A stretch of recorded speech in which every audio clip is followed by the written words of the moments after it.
These jazz hands had to make a new plan.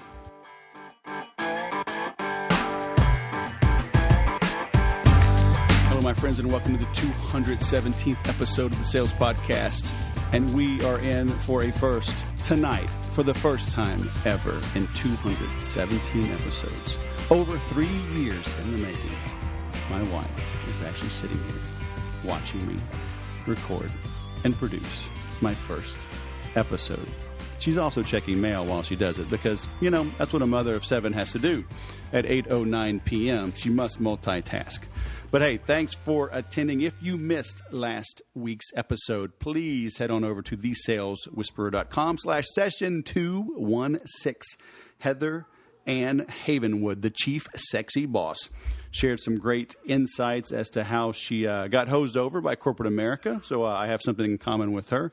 How she learned to sell from the stage, take it on the road, train her people, and overcome and excel in meeting her goals. A great story now. She's doing her own thing. She's hanging out with some big names, doing some big things. Next week, who knows what I have in store? I actually have one more interview lined up. And then after that, I think I will finally bring about the change I've been discussing. We shall see. But today, we have Mr. Paul Tobey. I don't want to take too much of his thunder. I've known him for a couple of years through the Infusionsoft community. But I did not know his entire story, and I actually learned a good bit of it just a couple of weeks ago. We were together in Scottsdale at the Infusionsoft Partner Conference, and I heard it. I was intrigued, and he agreed kind of a last minute to come on the show. So that was quite exciting. You were in for a treat. It was a really good story that you are in for. While you are checking out the notes at episode 217, right? So thesaleswhisperer.com/session 217. Be sure to opt in on the right-hand side for the Wes Method Daily email to be inspired, motivated, and have maybe your rear end kicked a little bit from time to time with a kind, nurturing daily email. But now, let's bring on Mr. Paul Tobey, all the way from Toronto. Paul Tobey, all the way from Toronto, Canada. Owner of trainingbusinesspros.com. Welcome to the Sales Podcast. How the heck are you? I'm doing awesome. Thank you, Wes. And I appreciate you taking the time to speak with me. It's awesome. Well, thanks for being flexible, hopping on short notice.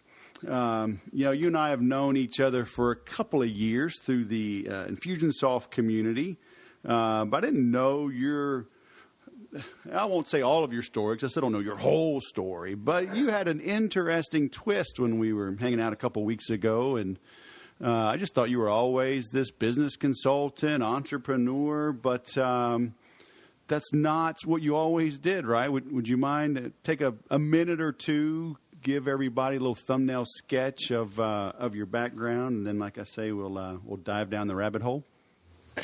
Right. So for the past 8 years, actually coming up on our 9th year very soon, we started Training Business Pros, which is a digital marketing training agency. And then in the last just a little more than 2 years, we created an actual marketing company so that we feel better about teaching our systems and processes because we essentially practice what we preach, not only for ourselves, but for our clients. So that's what we've been doing for the last almost 9 years now. Prior to that, a couple of years I went through some transition because my former life was as a professional concert level jazz piano player.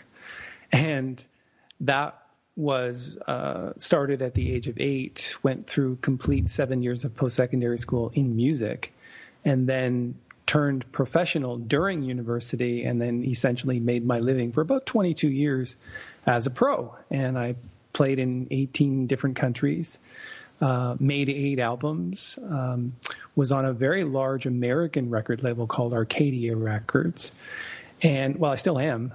It's just that contract dissolved in the aftermath of 9/11 for many reasons, not the least of which Arcadia home offices are within a couple of blocks of the World Trade Centers. So on 9/11, the whole jazz label sort of disintegrated. And then I took a couple of years off to sort of go and find myself because, you know, I mean, things got so bad, I actually thought about getting a job. And as a musician, that's kind of like the other end of the spectrum. And I just, I went soul searching, and I said to myself, what am I going to do with the rest of my life?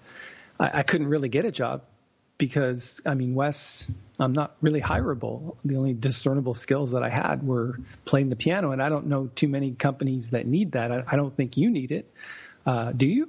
I need it, but I have a very low budget. But I'd be happy to hire you. Yeah, there's not many full-time positions for piano players in business these days. So I had to not only figure out what I wanted to do with the rest of my life, I also had to figure out how I was going to do that and what did I have the aptitude and skills for. And so does that answer your question? Oh, man, does that answer my question? You could have been like on American Idol or something. I can make some calls. Except, well, they closed that. I shut that down. Okay, never mind. Maybe The Voice. How about that? The reality is, look, you have the Grammys in America. In Canada, we have something called the Junos. It's a national award for being best in whatever category.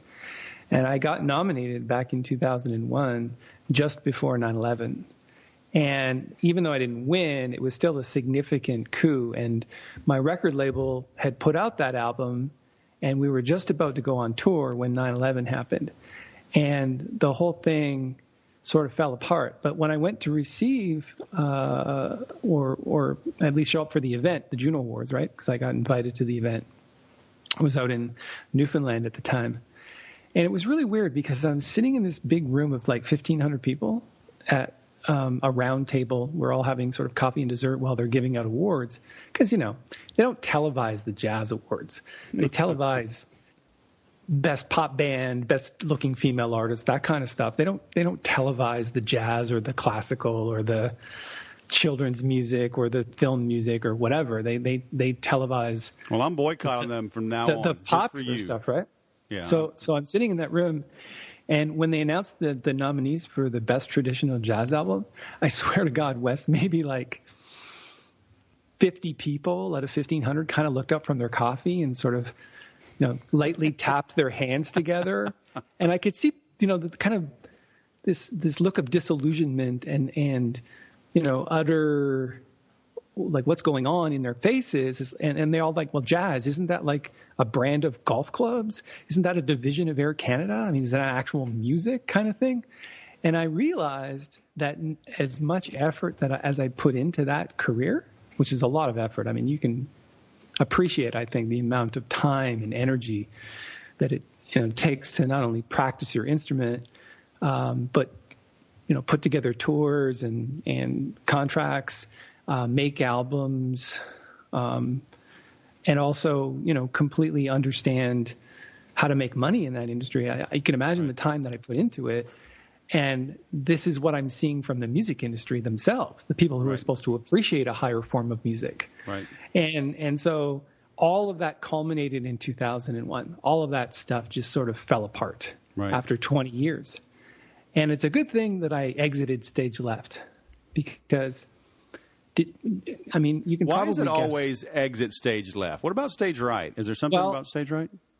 I actually used to leave on stage right. I don't know whether it's just a saying. All right. Well, would that be your right or the audience's right? Because either way, it could be the left. Stage right is the performer's right. All right. It's audience left, right? Okay. All right. Now we got that clear. The reason why I left, and I think it was a good thing, was because jazz at that time represented 3% of record sales. Well, we don't even have record sales anymore. Right. But what they do download, only a fraction of that, less than 1%, is actual jazz downloads. And from that perspective, how much money is there to sustain a family when that's the reality of the touring situation for a jazz musician? So I think it was a good time to exit. I'm happy that I did it. I miss it a lot, but I'm playing Carnegie Hall next month, so I still get to perform, right? So I just don't have to rely on it to make a living. All right, so you're in college, and you do it 22 years, so you were 44, 45, 46 when this all came crashing down? Yeah, 41, 42, 43. Yeah. So, I mean, that's not, you're not 20 years old hanging out in the dorm room, get a bright idea and, drink beer and eat pizza and launch your business. So, I mean, you're changing careers with a mortgage and a family, right? Yeah. I mean, we essentially lost our house. And we had to move into my parents' spare bedroom, which actually wasn't a bad thing because my mother was actually dying of cancer at the time. So we got to kind of see her from this life to the next one. But imagine you've got a family and you move in with your parents in your 40s. That's what we call in life epic fail. Right. I mean, can you imagine a fate worse than death? Right. Than that? I can't. It was humiliating. Right. Especially after giving, my entire life to that business. Right. So how'd you make that switch? Well, that's the question that I get asked a lot. I give a lot of seminars and stuff on that, but essentially, to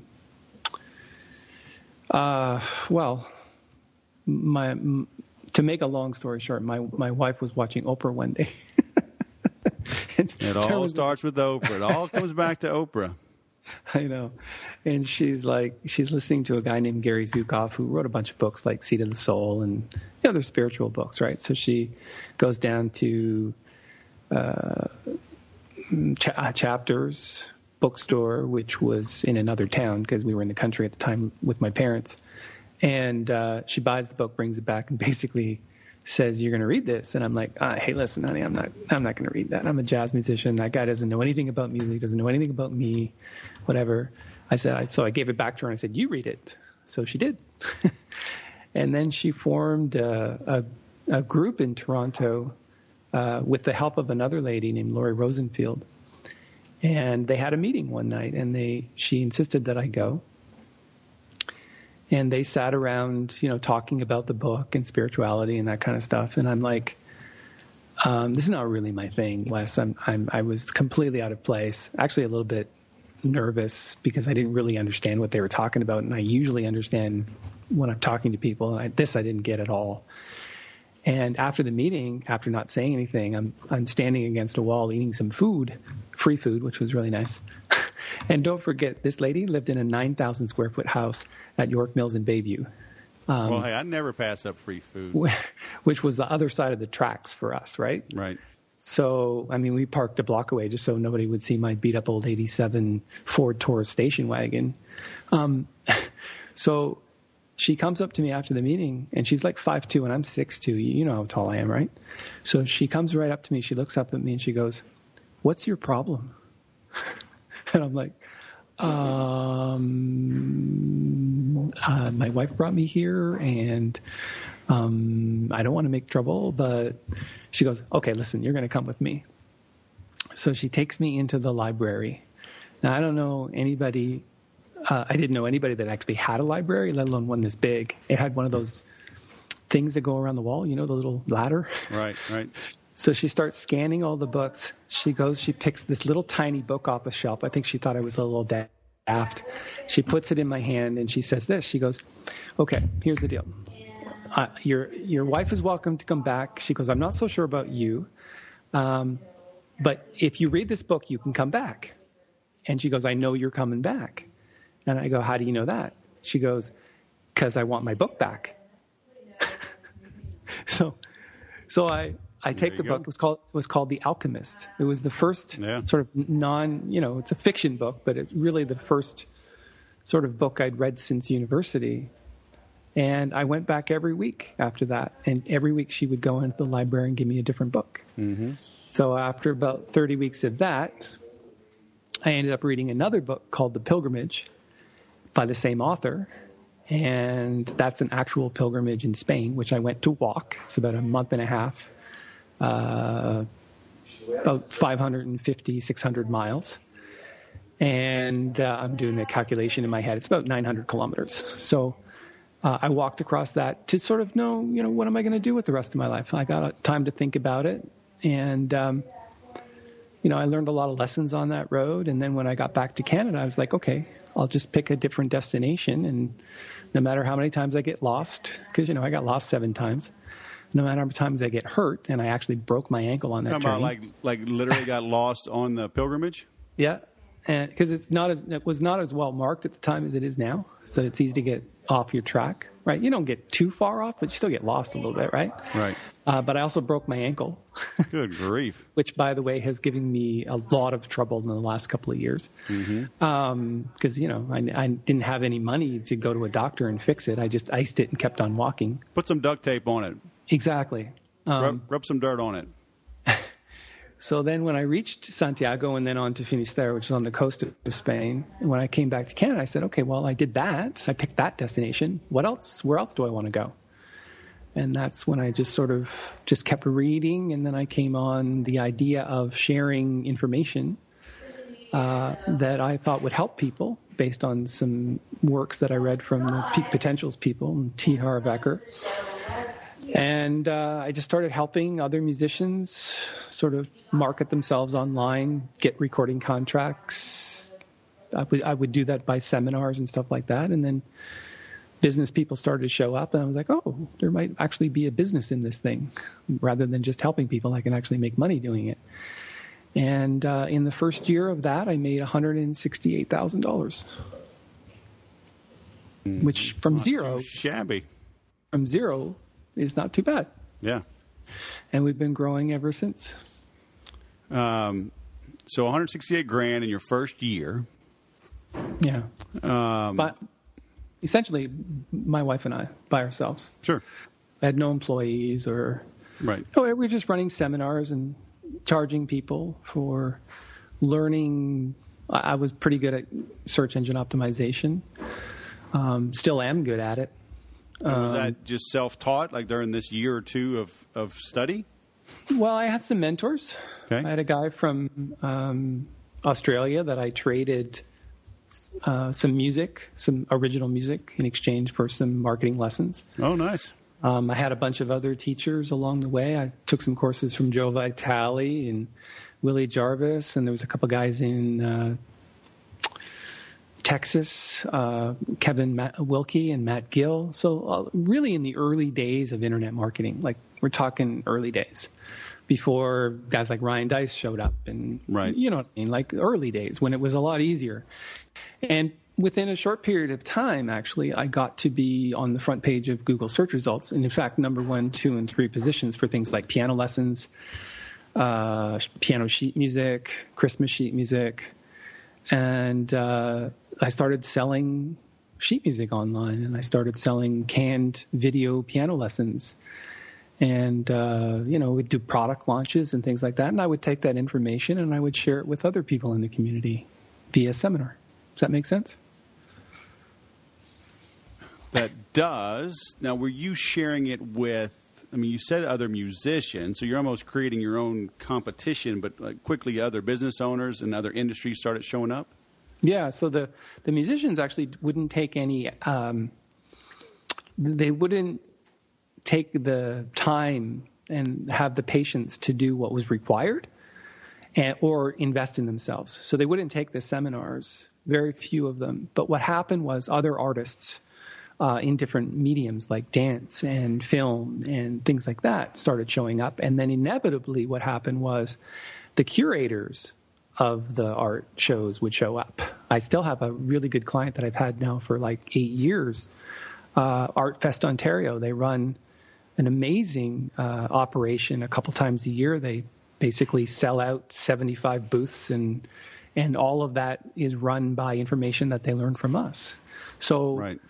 the information is transferable, and I got smarter over the years as I built my own business. Yep. And as I helped other businesses build. That went into our arsenal of experience, and then you just get enough confidence to say, okay, well, we can pretty much help anyone, and that's sort of proven itself over and over and over again over the last 10 years. So, yeah. Yeah, the old adage, but Paul, my business is different. Yeah, I love that one. Do you know what? When we push Infusionsoft into people's apps, 90% of it is just, the same campaigns. You just change the emails. Right. Maybe change a few tags here and there. Well, the tagging system is the same, but you have to rename them. But you get the idea. Like it seems to work across industries. So we've done everything from manufacturing to healthcare services to construction companies to bin rental companies to public speakers and everything in between. Yep. Amazing, huh? So, all right. So let's backtrack on this. So there you are, living your life, doing exactly what you studied for, had done since you were 8 years old. Then you're down and out at your parents' house. The wife leads you to the fountain. You drink sparingly, then you gulp it down, and then you apply. So now you're both doing something. How did you know what to charge? You start doing events, because I'm talking with people, I don't know what to charge. I've got clients, I just, a lady emailed me last week. I told her, take your product and put a 0 at the end of it. Right? She was undercharging that much. And she wouldn't do it, but she did raise her prices 423%, and that's her number one best-selling product. I'm like, Shazam! Right? So everybody undervalues what they do. Did you just kind of guess? Some of your other people you were bartering with or hanging out with, did they give you some tips? I strongly believe that pricing in this industry is based on supply and demand. The more in demand you are, the higher the rate you can charge, because you become a little bit more discerning about the clients that you take on. So, for example, when in the early days of the actual marketing company or the marketing agency, and we are a full service firm, doing everything from top of funnel, middle funnel, AdWords management, remarketing, all that kind of stuff, right through to Infusionsoft and then fulfillment. And we have all the people in place to do that. While we started out with clients that, we may or may not have wanted to work with, lately, because of demand, we're picking and choosing who we want in our boutique of clients. And they're actually, it's really weird to kind of see them line up to do that. When we actually play hard to get, they actually want us even more. So when they want us more, we can essentially charge more. But we got to the point where we charge the same for everyone. So we actually have a flat rate that we charge per day for our services. Right. And we charge it for either, between 2 and 5 days. And we can do everything in 2 and 5 days. And the entire team works on that project, and that's all they work on. It's called a deep dive, and that's what we do. But how did I come to terms with that? And by the way, I don't know. Do you want to know how much that is, or? Well, I was actually talking about like in the very beginning, like when you and your wife are like, oh, hey, let's hold a seminar. Okay, do we charge $50? We charge $500? Is it a 1 hour seminar? Is it a 1 day? Because I always want to help people get over that initial hurdle, because once they have momentum, I think they'll figure it out. Well, I knew what I paid. Like the first seminar that I took was $3,100 US, which, it's like $7 billion Canadian. So it was a lot of money. And I didn't have the money. I actually had to get my father to pay off one of my credit cards, which was the second most demeaning thing I've ever done in my life. But whatever. It worked because I learned something that I didn't know previously. You just don't know what you don't know, kind of thing. So when I started to run my own seminars, I thought, well, there are people out there that are willing to pay this, but probably not to me. Where would I price my services? And I started with $197 for essentially an afternoon of whatever training. And I noticed very quickly within the first year that I could get more clients by charging more money. So I would just do little tests, right? I would say that's impossible. I would do a little bit. Has the cold weather gotten to your head? Call 911. Do you have 911 in Canada? Whatever that number is, call them, because the cold has gotten to your head. No way can you raise prices and get more clients. I know you've heard that before. Sorry. I didn't mean to point out the obvious. I thought you were a serious businessman. We may have to edit this. I just have to delete it. I don't know. Okay, but go ahead. You're a nice Canadian, so I'll let you finish. Right. So I thought, okay, well, I'll charge more, and I'll see if that affects the amount of clients that came in. Is it going to get worse, or is it going to stay the same? Well, it didn't stay the same. It got better. And then I'll never forget, I got it up to around $1,000 for 2 days of my time. So I would take a room full of 20 or 30 people, and for $1,000, I would train them pretty much everything I knew, which was possible at that time, right? I could train really on the highlights of how I built my own website and how I structured it to get more traffic, and how I would build in an autoresponder, and how I would write hypnotically, and all of those things that attract visitors and get them to take action. I could basically teach that to you in a couple of days at that time. It's very different these days. It's gotten a lot more complicated. There's a lot more software involved, a lot more technical skills. Now the course is 102 hours, but back then it was like 2 days, right?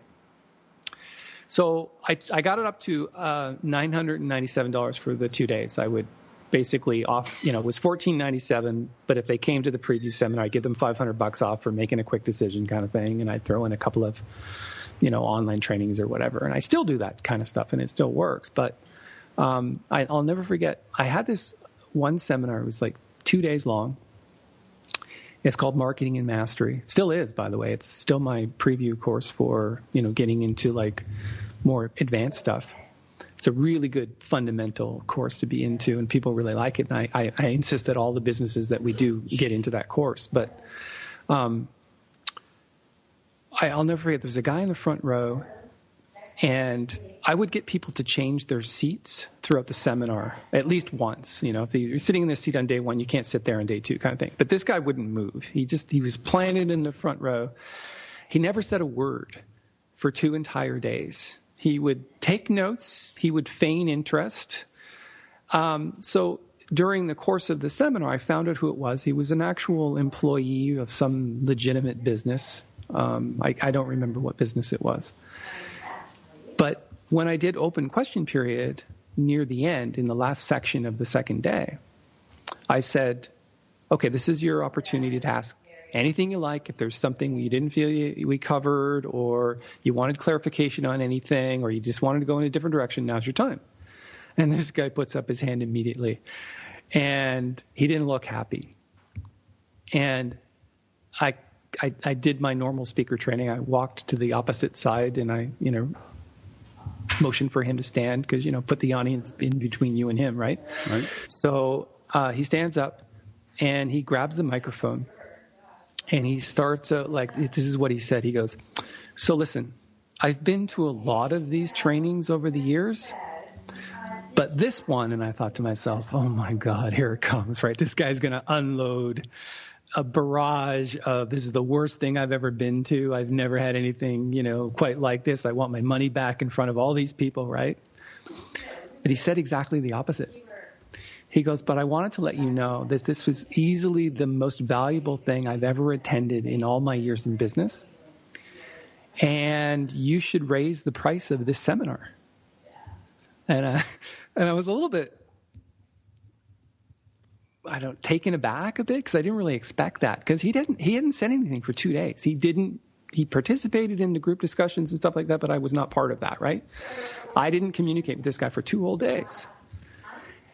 And he basically, and I said to him, well, what do you think I should charge? And he goes, well, he says, you can easily double it. I would have paid at least that to get in here. That's the value that I got. And I said, okay, well, everybody give him a big hand. Thank you so much. About a week later, I got in the car to go to a preview seminar that I had put, probably 30 or 40 people in it. It's usually about 3 hours, right?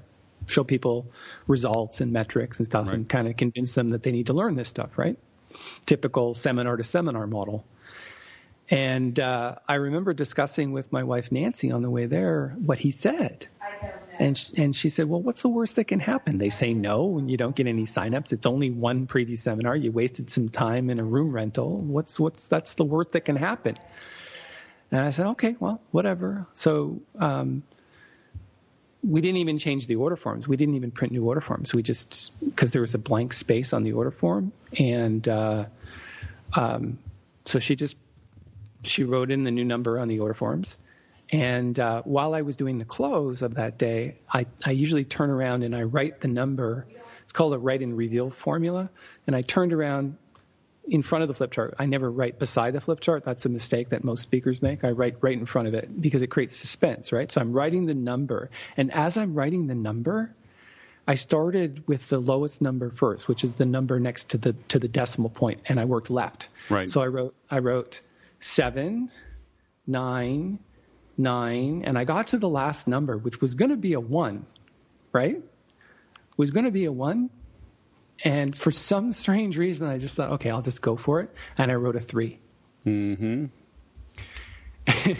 So I'm like, it went from, $997 in a week, right? Went from $997 to I'm contemplating doing $1997. And for some strange reason, I wrote a 3. And I'm done now. I can't change the flip chart page. Mm-hmm. I can't exit out, right? I'm set, right? So I turn around and I look at the audience. And nobody gasped. Nobody went, oh, my God. Oh, that's just like, oh, I can't do that. And I'm like, no.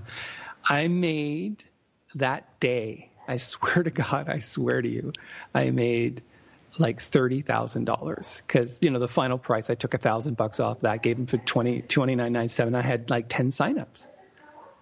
And that day was the most money I'd made in a single day of my entire life.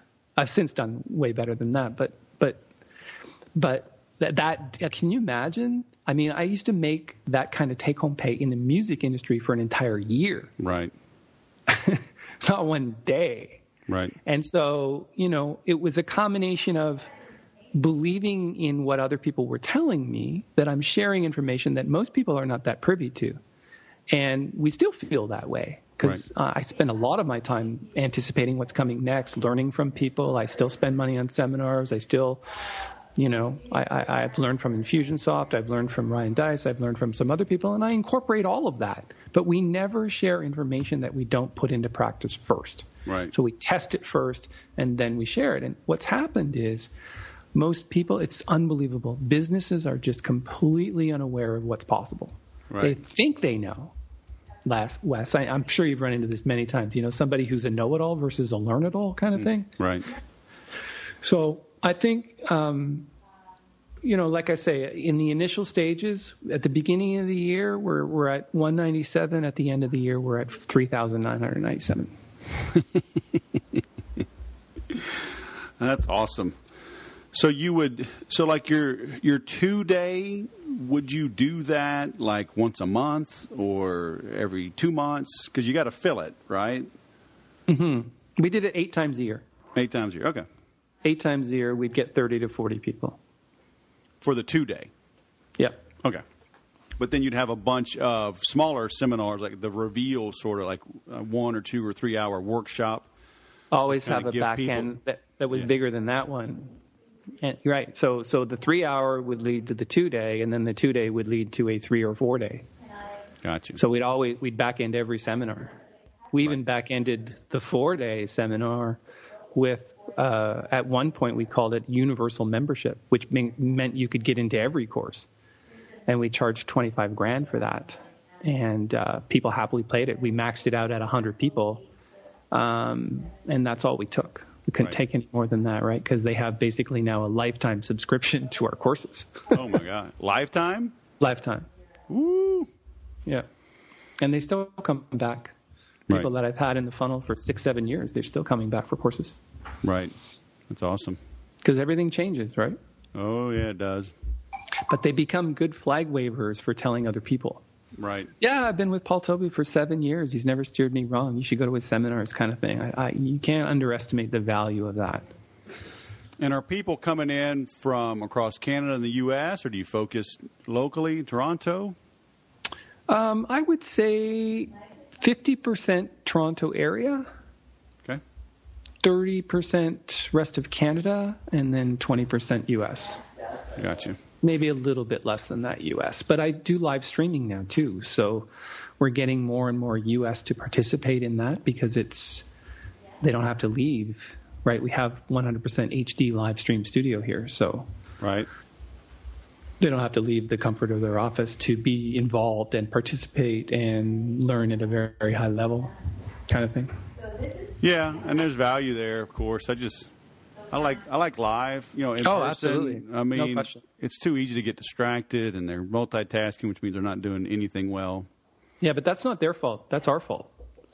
So we had to change our format significantly to engage the online audience. Mm-hmm. And how you do that and how you go by, I could write a whole book on how to do that, because that was a steep learning curve. Because You're right. In the beginning, if you're interacting with the live audience at the same time as you're interacting with the online audience, they get distracted very quickly. Right. The online audience. So you can't do that. Right. So you have to have a different context of delivery. Right. And those are things that we had to learn. We had to put the chat on the wall. We had to check in with them more often. We had to engage them more often. We had to do online surveys. We had to get them involved with chat. We had to have somebody monitor the chat full time. Right. So there's a lot of things that we had to do. We had to do, multi-camera shoot. We had to make sure that we had camera on the audience so they could see that participation. So there's a lot of things that we had to do to make that work. So now the feedback from the live stream training is phenomenal right now. Like I'm sure we could do better, but we're doing okay for sure. Yeah, that's awesome. So then, you wrote a book, right? And are you doing a lot of speaking, or are you just focused on doing the training and bringing people to you? I used to do a lot more speaking than I do right now. And there's one really good reason for that. I had to build an actual company. And as the CEO of that company and the decisions that I have to make, because I'm now responsible for more than myself, building a company is a very different thing than speaking. Speaking, you show up for the gig, you speak, you make an offer, you deliver the training. You and another person can do that, no problem. But that's not sustainable.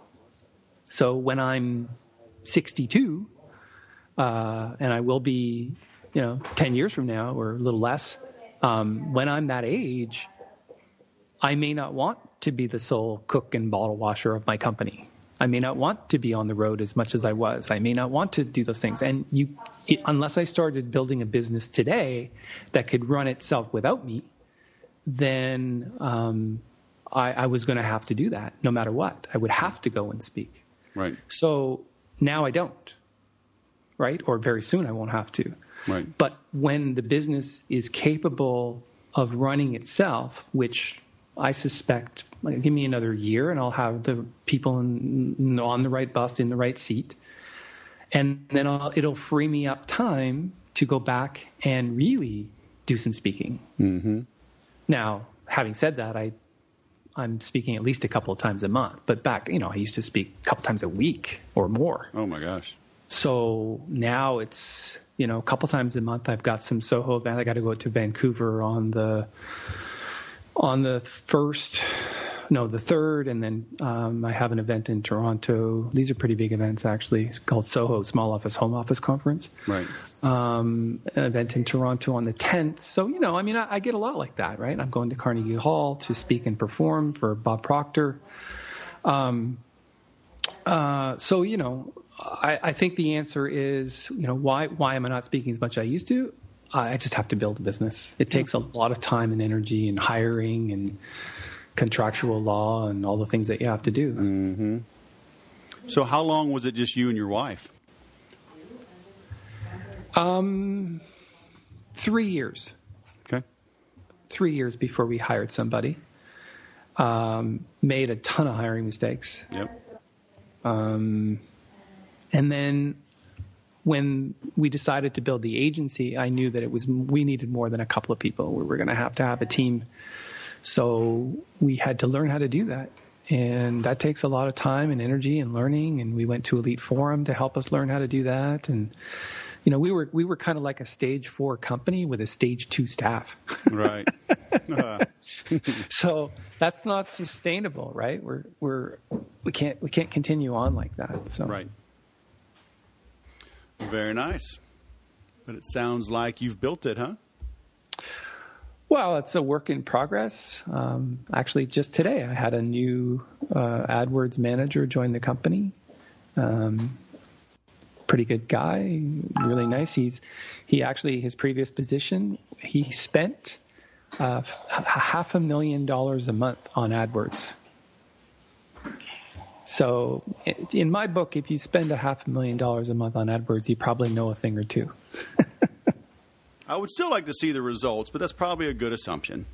Well, I did. I actually had him look at my own campaigns and things that we were running for our clients. And I asked him to make suggestions. And, when you give somebody a computer, actually I gave him a remote keyboard and a video wall.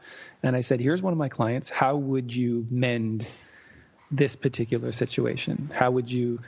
Where are the opportunities for more traffic? Where are the opportunities for more conversions? What are the metrics that you can have an impact on? And he basically showed me and talked me through it. And I'm like, okay, there's some things in there that I was not aware of, and many things that I am and can't find anybody else aware of those things. So, right. And so the next few months, he'll go through the learning process, and we'll trade secrets and things like that. But so, yeah, I mean, we're still growing. We're adding key positions like that all the time, and we have our mission, our purpose, our values together, and our mission is a 5-year mission.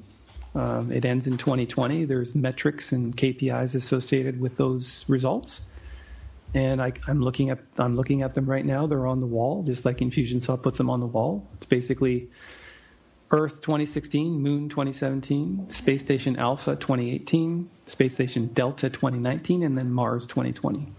So it's a 5-year mission to Mars, basically. Very cool. Very nice. Well, man, I appreciate you sharing your words of wisdom. One of the last questions I like to ask is, imagine our listeners are in a plane, on a train. Train, they probably have Wi-Fi. And a plane, they probably have Wi-Fi too. But we're going to assume they don't have Wi-Fi. They're actually disconnected. They're on a jog. They're on a bike.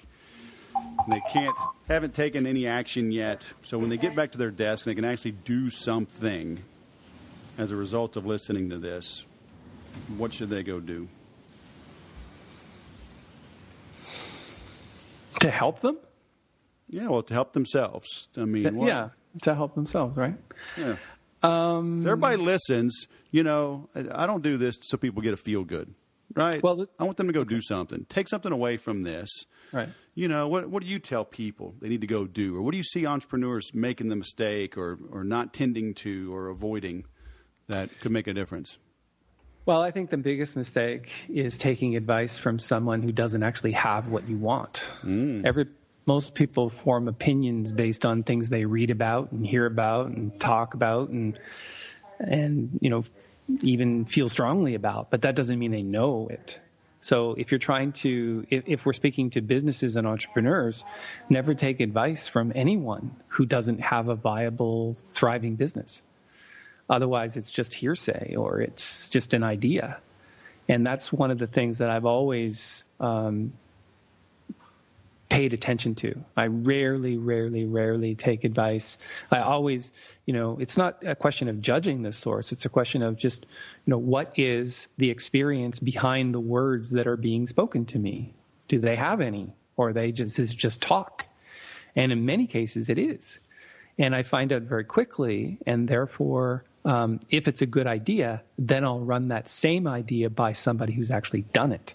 Or I'll find somebody else who's gone through it, because that information is far more valuable than an opinion and an idea. So I would recommend, if people wanted more help, they could go to businessprosmarketing.com. And on that website, you can sort of go through how we run our agency, what makes us different than other marketing agencies. And that's what people really need to know. What makes you different? It's not about being better, because better can be stated in many ways, but being different, how do you stand out as an entrepreneur? How do you stand out? How does your business differentiate itself in the marketplace? You don't even need to have a good product. You just need to appear different. Take Jägermeister, for example. I mean, that's like cough syrup. That's the cough syrup of alcohol, yet they sell millions of dollars worth of it every year. So it's not really about being a good product. It's a horrible product. But they sell lots of it. Do you understand what I'm saying? And they do that by being different. And what we tried to do in our training in our agency, the context of delivery, the way we deliver our service and what's behind it must stand out in some meaningful way. Right. And so if they went to businessprosmarketing.com, they could see that's the job of a website, for example, to differentiate yourself in the marketplace. Right. So that's something they can do, but also understanding the psychology of why I want them to do that. That makes sense? Sure. And any advice that you'll get on there, I can tell you, has been pre-tested with, hundreds of thousands of dollars in AdWords spends in actual, doing real marketing for real companies. So what is you gave me that URL, and I had a different URL for you. So what's the logic between the two different entities? Well, trainingbusinesspros.com is the training side of the business. It's the seminar business where we help people learn our methodology, our secrets, our skills. And then the Business Pros Marketing is a full service marketing agency. Gotcha. Its job is to deliver the services. And they both are really good for each other. Why?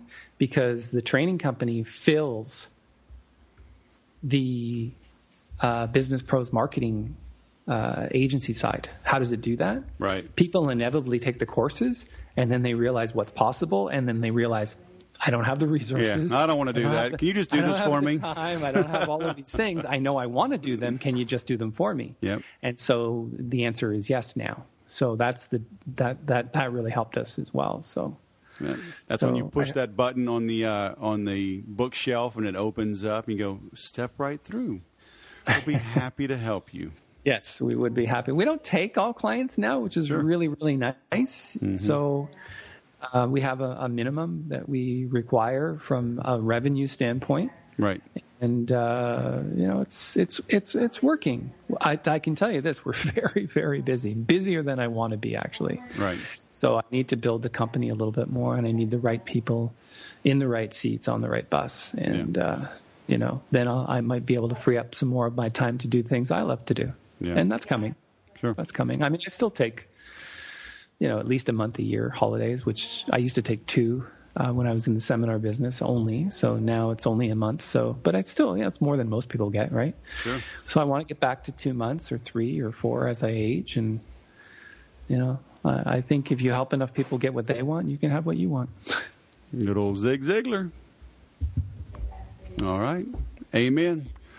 Well, thank you, sir. We will link to this and all of your other online accounts. So, Paul Tobey from. Well, let me know. Let me know when you do that, and I'll make sure that we do our little marketing thing and help it out and get you some more traffic, which would be cool, right? You bet. Well, this is going live quickly, so maybe even tonight we shall see. You're fast. So get ready. But thanks for coming on the show, man. It's been awesome. Oh, listen, it's been truly my pleasure. Thank you so much for great questions, and just thanks again for your time.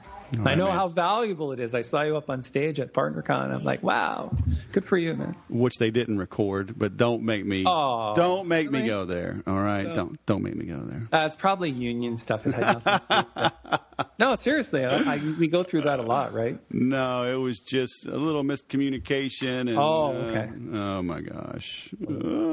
So now we have to recreate it. So everybody has to come back. Well, I'm sure they will. I'll be back for PartnerCon next year, so no problem. I'll see you at ICON too, right? So. Oh, you bet. All right. Thanks a lot, Wes. All right, I appreciate it. Have a great day. Bye now. Bye-bye. How's that for resiliency, huh? 22 years, a professional musician, and it all went away on 9/11. Ended up in foreclosure, ended up moving his own family back into his parents' house. That's humbling. Like he said, he called it an epic fail. But he bounced back. It did take him a little while to recover, right? He was able to take some time off, go to Europe, do some interesting things, but money was tight. And I always say, invest in yourself and raise your own prices to the point that your customers have to stretch. He had to get his dad to pay off his credit card so he could afford the $3,100 for that program. But because it was expensive, he focused on it. these little cheap trinkets you keep giving away, people won't open it, they're disposable. You have to raise your prices. And then what happened when he raised his prices? People accepted. He made more money in one day than he used to make in a year because he listened to someone else, that guy in his class that didn't talk for 2 days. And he said, yeah, you should charge 2 or 3 times more. You don't know your own value. You don't know what the market will bear. That's why you need someone from the outside looking in. It's why surgeons don't operate on their own family, because they're too close. They can't be this neutral observer. So bring someone in from the outside, okay, someone that has already been there and done that. Not family, not your well-meaning aunt, okay, not your uncle that loves you so much but thinks you're wasting your life away as an entrepreneur. Bring in somebody that's been there and done that to help you read your own label, because you can't read it from inside the bottle. That's why I do what I do. That's why I have coaching programs. That's why I have private consultations. I've been redesigning the website. Check it out. If you want to apply, if you want to see that what my training offers, if you want to see if it's a fit, go apply. Okay, it's free. And even the process of applying will help you find a lot of answers to your own questions. Everybody that hires me and goes through this system, just the application and the questions I send after they retain me brings them clarity. Okay, it's not in the knowledge, it's more of who can ask the better questions. The better questions you ask of yourself and of your customers, the more likely that the faster you will get to the truth. Okay, so have someone from the outside looking in. His wife was helping him, but she wasn't experienced in the business. He was new in that business. She was new in that business. They thought $1,000 or $19.97 was a fair price. And they had to have someone from the outside looking in say, no way, you are 50% undercharging at least. Okay, so what would a 100% increase in your pay do to your lifestyle? So find someone that can help you do that, because it is achievable. In the last couple of weeks, I've gotten feedback, and it's on my website. Tabitha emailed me through Facebook the other day. I told her to raise her prices 1,000%. I told her to put a 0 at the end of one of her products, and she wouldn't do it. But she did raise them 423%. And it's now her best-selling product. Alicia Wicker did the same thing. Took her membership from $38 a month to $88 a month. Had a 54% increase on her launch. 54% increase in membership by raising her prices. You need to raise your prices. You need to have somebody help you do that. Okay? If that's me, that's fine. I'm happy to help. So when you visit thesaleswhisperer.com/session217 to get the show notes and the links to Paul and his websites and see everything we talked about, check out the Mentor Me West button. There's one towards the bottom. There's one at the top on the home page. And let's talk. See if I can help you. All right? And also tonight, for the first time as well, after 217 episodes, I'm going to have a word from my baby Ava. Little baby Ava. It'll let you figure out how old she is as we wrap this up. So stick around for that, and then the music will come in soon thereafter. But thanks for listening, and please remember to sell different. And now a word from our sponsor. What is your name? Ava. Ava? How old are you, Ava? 2. 2? When is your birthday? Can you say that clearly? you Say it again. You can't whisper. I'm the sales whisperer. You're not the baby birthday whisperer. When's your birthday? Say it loud. April 22nd. April 22nd. Isn't that your brother's birthday? No. When is your birthday? It's close to there. April 22nd. That's Jakey's birthday. When's your birthday? April 16th? April 22nd. Okay, it can be whenever you want. Every day is your birthday, huh? That reminds me, we should go eat some cake. Do you have cake? No. Go tell your sisters to make some cake. What do you think? No. Okay. Say, hey, everybody, thanks for listening to the Sales Podcast. Say, no, go buy something from my daddy. Daddy. Because your birthday's coming up, huh? And you need some good toys. Some good toys. So you need to buy something so daddy can make commissions, right? Yeah. Amen. Come on.